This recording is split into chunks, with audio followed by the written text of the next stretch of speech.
cosa que no fuera lo que oyera hablar a su padre. Pero la revelación, estoy hablando de la revelación, a eso me estoy refiriendo. Para ellos era tan diáfano todo lo que Jesús hablaba. Todo lo que Jesús hablaba, sus parábolas, sus enseñanzas y todo esto, para ellos era tan diáfano. La respuesta es no.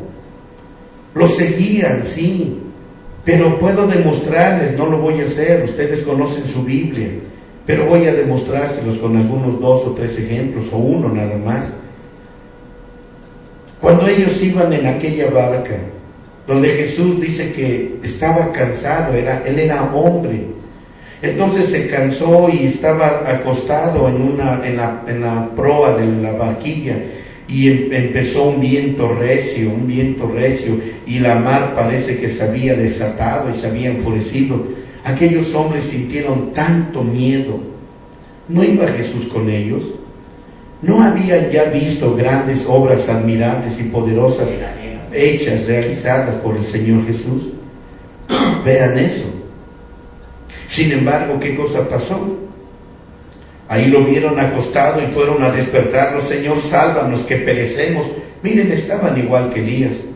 Sálvanos que nos estamos muriendo. Nos está tragando el mar. Ni siquiera el mar estaba atentando contra ellos.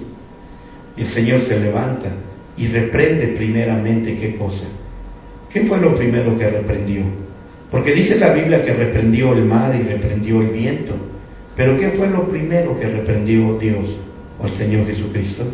Fue la poca fe de ellos. Reprendió la poca fe de ellos. Hombres de poca fe, les dijo el Señor. Y levantándose, reprendió el viento y el mar, y todo se volvió una bonanza. Ahora, déjenme decirles el punto. Vamos a él. Cuando vieron que el mar se detuvo y el viento se contuvo, entonces se dijeron unos a ellos, asustados y espantados: ¿quién es este hombre? ¿Quién es este hombre que aún el viento y la mar le obedecen? Todavía no atinaban a saber quién era Jesús. Cuando lo oían hablar, me imagino que estaban tan llenos de inquietud, de incertidumbre, que siempre esa pregunta estuvo con ellos: ¿cuándo desapareció? ¿Cuándo desapareció esa inquietud, esa incertidumbre en sus corazones? En el día del Pentecostés. ¿Qué fue lo que vino en el día del Pentecostés? Fue cuando vino el manto de Dios sobre todos los 120 que estaban ahí. Y entonces cuando ellos estuvieron llenos del Espíritu Santo, cuando tuvieron ese manto sobre ellos, la verdad les fue aclarada. Todos aquellos puntos oscuros que habían en su mente fueron abiertos, revelados, y pudieron contemplar las maravillas del Señor. Hay tanto que hablar con ustedes sobre este manto. Podría pasarme muchos años, y no estoy hablando de vanidad o de arrogancia espiritual. Estoy hablando de verdades que están escritas en su Biblia y en la mía, y que solo falta doblar rodillas e interceder al Señor para que Él nos deje ver todas esas verdades. Fue hasta entonces cuando los discípulos vieron la revelación del nombre de Jesús. Fue cuando entonces Pedro, lleno del Espíritu Santo, con el manto sobre él, el manto del Señor, fue cuando dijo: es necesario que se bauticen en el nombre del Señor Jesucristo. ¿Cómo pudo recibir él eso? ¿Cómo pudo haber atrevidose a decir: bautícense en el nombre del Señor Jesucristo, cuando que el Maestro había dicho anteriormente: bautícense en el nombre del Padre, del Hijo y del Espíritu Santo? Y ahora Pedro se levanta. Déjenme hacerles 2 observaciones. Número 1, cuando Jesús el Maestro dijo: bautícense en el nombre del Padre y del Hijo y del Espíritu Santo, estaban los 12 discípulos, contando todavía a Judas Iscariote. Estaban ahí los 12 discípulos. En el aposento alto ya no estaba Judas, pero habían 11, y aparte habían más gente, como ustedes pueden ver. Entonces se levanta Pedro y dice: bautícense en el nombre del Señor Jesucristo.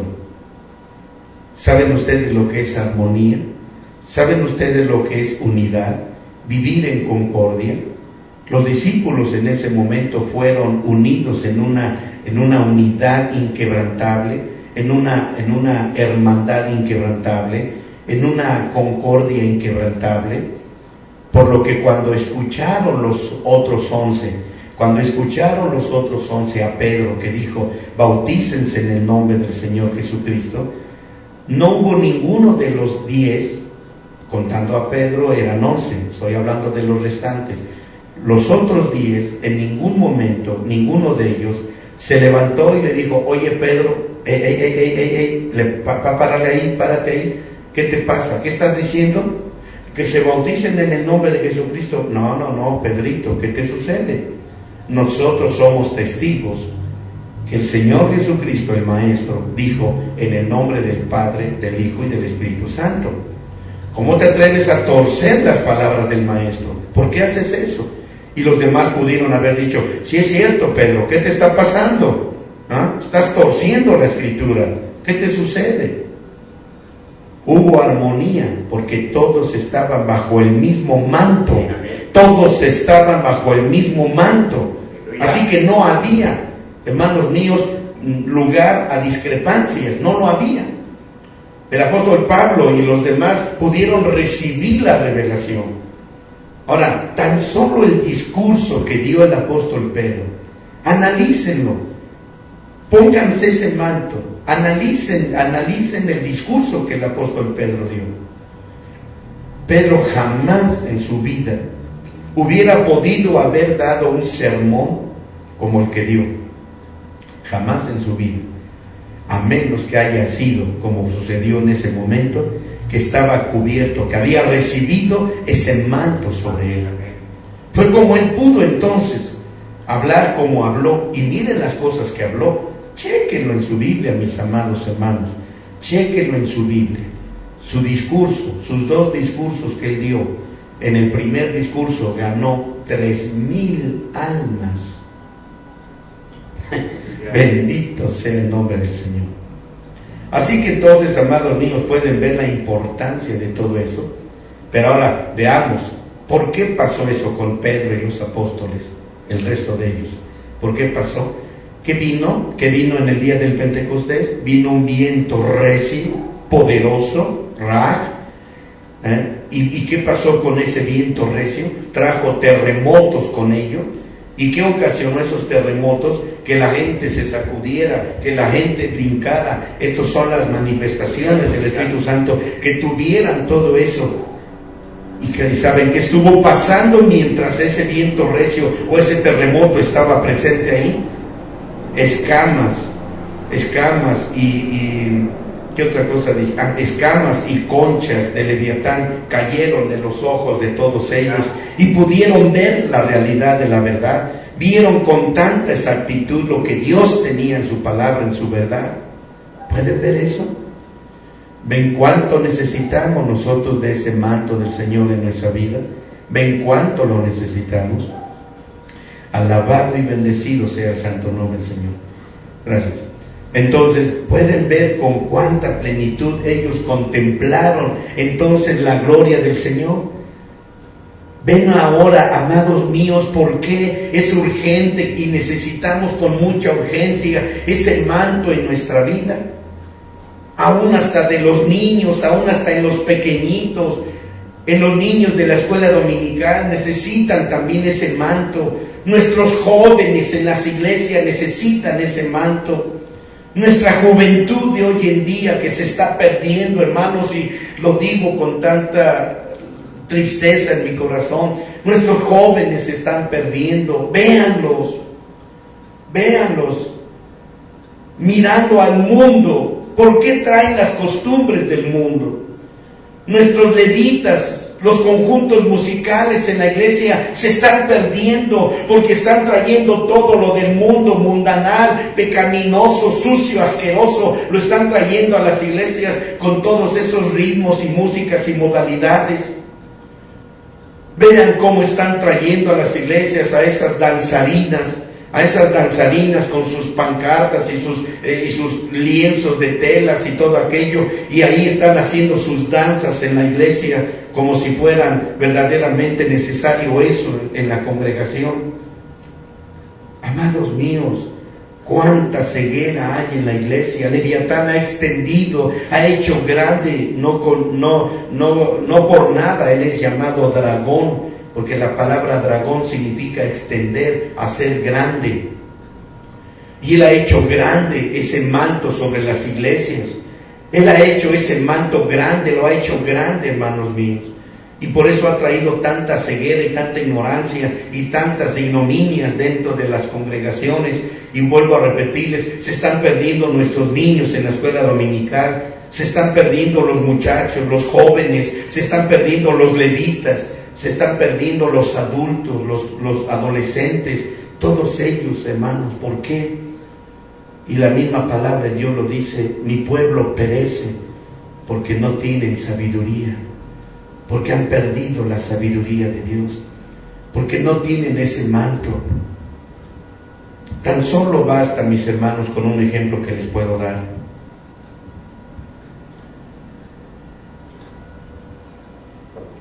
Habíamos llevado a unos niños y me decían unos hermanos que los niños a donde fuimos habían llevado a los niños que llevábamos a su casa, uno de ellos. No se puede negar que su casa es un palacio, pero los niños que fueron vieron todo aquello y se quedaron tan asombrados, tan deslumbrados, que cuando llegaron a casa con sus papás le dijeron: ¿por qué somos pobres? ¿Por qué Dios nos tiene pobres? Papá, mamá, ¿por qué Dios es injusto? ¿Por qué Dios no es parejo? Y eran niños de hasta menos de 8 años. ¿Por qué Dios no es parejo? ¿Por qué yo no tengo una televisión sota tan grande como la que tiene mi amigo? ¿Por qué no tengo una cama como la que ellos tienen? ¿Por qué el WC, el baño donde nos bañamos, no es igual como de este niño? Y me decían los papás que esa reacción fue en varios de ellos, y se sintieron tan deprimidos que empezaron a llorar y empezaron a hacerle preguntas a Dios: ¿por qué, Señor, eres así? ¿Por qué eres así? ¿Vieron eso? Cuando vemos las cosas sin el manto de Dios, cuando Leviatán nos quita ese manto y empezamos a mirar todas las cosas podridas, perecederas del mundo, es difícil, no imposible. Necesitan ustedes posiblemente un solo texto bíblico, se los aseguro, para sanar a esos niños y que ellos recuperen su manto. Pero existe esa rivalidad aquí mismo en la iglesia.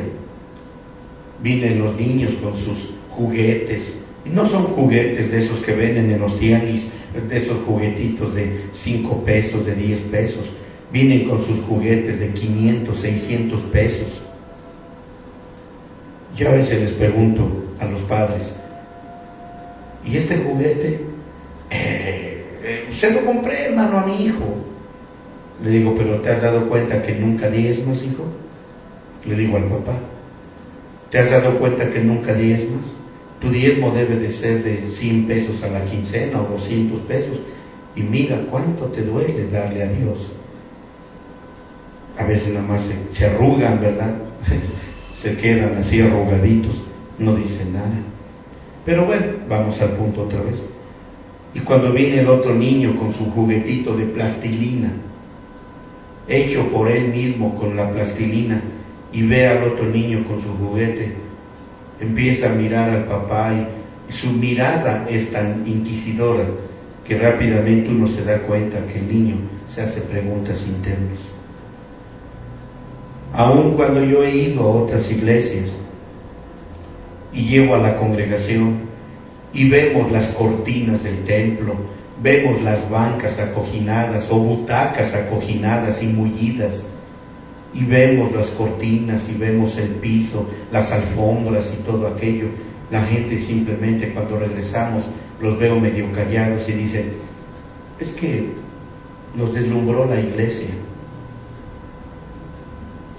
Amados hermanos, ¿cuánto necesitamos, vuelvo a repetirles, cuánto necesitamos de tener ese manto sobre nosotros, tener ese manto que nos libere de las visiones que hay en el mundo exterior y podamos ver únicamente el santo y glorioso nombre del Señor?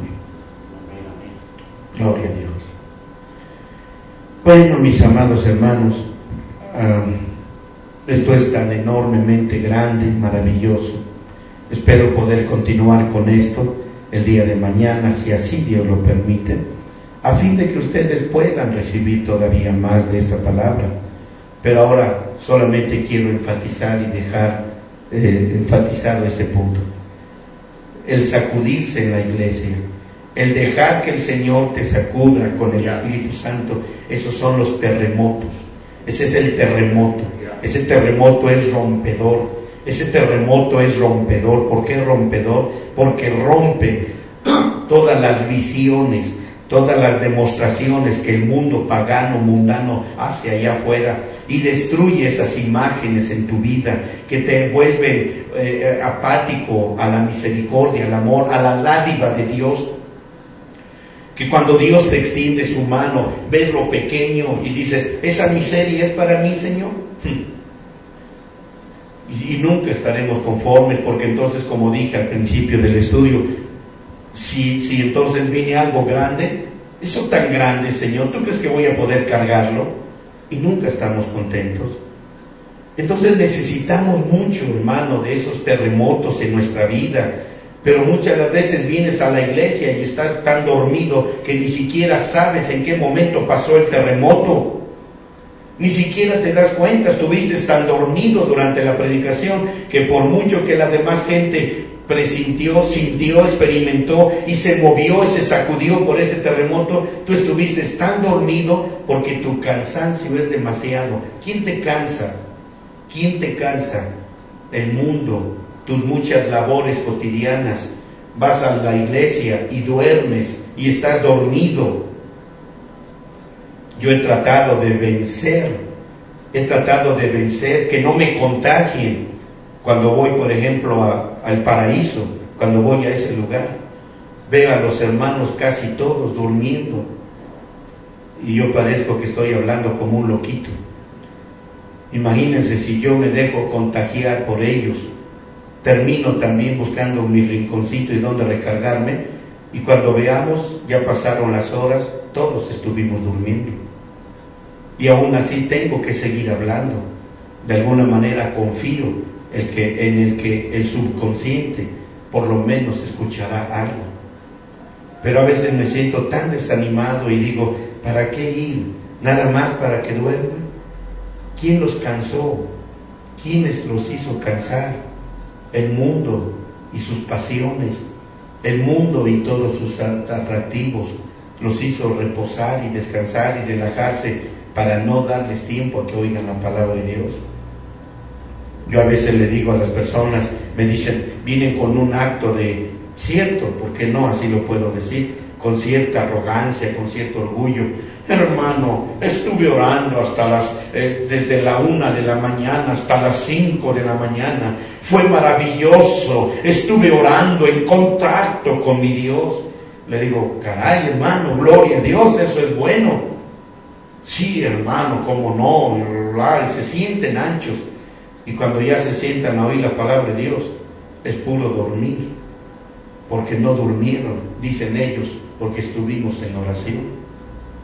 Hermano, si tú crees que eso va a pasar contigo, preferible que estés despierto en la palabra, en el mensaje, en el estudio, y que puedas ver el mensaje y apreciarlo, y no venir a dormir cuando tienes que aprender la palabra. Hermano, puedes dedicarle al Señor por lo mínimo 1 hora, pero un máximo de 1 hora, para que tu cuerpo humano descanse y duerma. No le des fatiga a tu cuerpo, para que cuando vengas a oír la palabra de Dios puedas estar despierto, lúcido para recibir el mensaje. Es una majadería, una insolencia dormirse mientras la palabra se está exponiendo. Así que, hermanos, hay mucho que aprender sobre el manto. Así que si Dios me permite, continuaré con todo esto el tiempo que Dios me permita. Creo que hasta aquí podemos llegar. Vamos a darle gracias a nuestro Dios, que Él bendiga su hermosa palabra, que Él ponga sobre nosotros su bendición. Vamos a orar, mis hermanos míos. Nuestro bendito Dios y Padre eterno, cuánta falta nos hace esta palabra, mi Dios. Mi trabajo ha sido, Señor, dejarlo plasmado y difundirlo, Padre eterno, una vez que éste sea bajado a través de todas estas redes de internet. Yo espero, mi Dios, y te ruego que mucha gente pueda despertar a la realidad y deje de estar durmiendo, que dejen entrar ese terremoto de Dios en su vida a fin de romper, que venga el rompedor y haga roturas y haga pedazos las obras de Leviatán en nuestras vidas, para que puedas tú entonces venir y establecer de esta manera, Señor, tu manto santo y sagrado, Padre Dios. Bendícenos, mi Señor, bendícenos, Padre eterno. Ahora yo te suplico y te ruego, mi Dios, que cada uno de mis hermanos, Señor, puedan percibir y puedan recibir este mensaje, esta palabra que tú nos has dado, mi Dios. Trae bendición a todos ellos. El mensaje estará ahí, pueden regresarlo y verlo diferido y alimentar sus hermosas vidas. Permite que sus corazones sean llenados de todo este mensaje, de toda esta paz. Mi Dios, te lo ruego, te lo suplico en tu hermoso nombre, en el nombre de mi Señor Jesucristo. Gracias, Jesús, gracias. Así te ruego que la gracia del Señor Jesucristo, el amor de Dios, la comunión y la participación de tu Santo y bendito Espíritu sea en la vida de todos y cada uno de ellos, a hoy y siempre, hasta el día de tu pronta venida. Gracias, Jesús, gracias. Bien, mis amados hermanos, pues Dios los guarde, Dios los bendiga, que Dios esté en sus hermosas vidas.